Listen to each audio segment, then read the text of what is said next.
உலகின் நம்பிக்கைக்குரிய தலைவர் பட்டியலில் பிரதமர் நரேந்திர மோடி தொடர்ந்து 5வது ஆண்டாக முதலிடம் பிடித்துள்ளார்.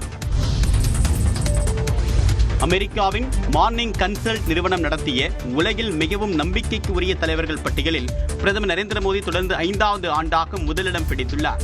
அமெரிக்காவை தலைமையிடமாக கொண்டு செயல்பட்டு வரக்கூடிய மார்னிங் கன்சல்ட் நிறுவனம் கடந்த 4ஆம் தேதி முதல் 10ஆம் தேதி வரை ஆராய்ச்சி அமைப்புடன் இணைந்து உலகின் மிகவும் நம்பிக்கைக்குரிய தலைவர் யார் என்ற ஆய்வை மேற்கொண்டது.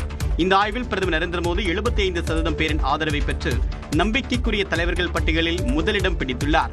தென்கொரிய அதிபர் லீ ஜாய்-மூங் 59% பேர் ஆதரவுடன் 2ஆம் இடமும், அமெரிக்க அதிபர் ட்ரம்ப் 44 விழுக்காட்டினர் ஆதரவுடன் 8ஆம் இடம் பிடித்துள்ளார். மார்னிங் கன்சல்ட் நிறுவனம் கடந்த 2021ஆம் ஆண்டு நடத்திய ஆய்வில் பிரதமர் நரேந்திர மோடி 70% பேர் ஆதரவுடன் முதலிடம் பிடித்தார். அதைத் தொடர்ந்து 5வது ஆண்டாக இந்த முறையும் பிரதமர் நரேந்திர மோடியே முதலிடம் வகித்து வருவது குறிப்பிடத்தக்கது.